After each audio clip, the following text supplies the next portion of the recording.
விஷயத்தில் பின்னங்கால் போல நாளைக்கு எங்கடா வர்ற? மேலே செயல்படி வந்திருக்காரா? இது தளபதியா கஜிசி வந்திருக்காரா? அவரோட பெரிய ஆள்ரா. வாடா அவர. வேட்டு ஏய் வாடா, அவரை பட்டா பார்க்க முடியாது. வாடா. அது எங்கடா?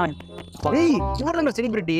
யாரு இவனா? ஏய் வந்துட்டாரு. போலீஸ் சேர்க்கணும், கூட்ட சேர்ந்துருமே. அதர் லாங்குவேஜ்ல பெரிய எதுவும் ப்ரோ? நம்ம தமிழ்நாடுறா. எதுவும் சோசியல் ஆக்டிவிட்டிஸ் எதுவும் இல்ல, இன்ஸ்டாகிராம்ல பெரிய செலிபிரிட்டி. விசிறி வினோ ஒவ்வொரு வீடியோ மில்லியன் கணக்குல போகும். அவர் கண்ணை பாரா. என் வீடியோக்களை இந்த சொல்றியா? நான் போட்டோ எடுத்துடுறான். என்ன அப்படி பேசுற? கண்டிப்பா உனக்கு ஒரு போட்டோ எடுத்து உங்க வீட்டுல கண்ணை நெஞ்சலி போஸ்ட் மாட்டுவேன்.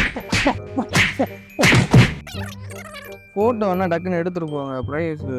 செருப்பை தான் நான் எடுப்பேன். நான் அவ்வளோ மரியாதையா போயிரு. போ, நீ தைரியல பார்க்க கூடாது. போ எகு சுப்பேல வா, கார் எடுத்துட்டு போ. நான் எங்க கார்ல வந்தேன், பஸ்ல வந்தேன். பஸ்ல வந்து இந்த பகுமானம் மரியாதையா கண்ணாடியை கழட்டியது இல்லைன்னா கல் வச்சுட்டு ஓடு.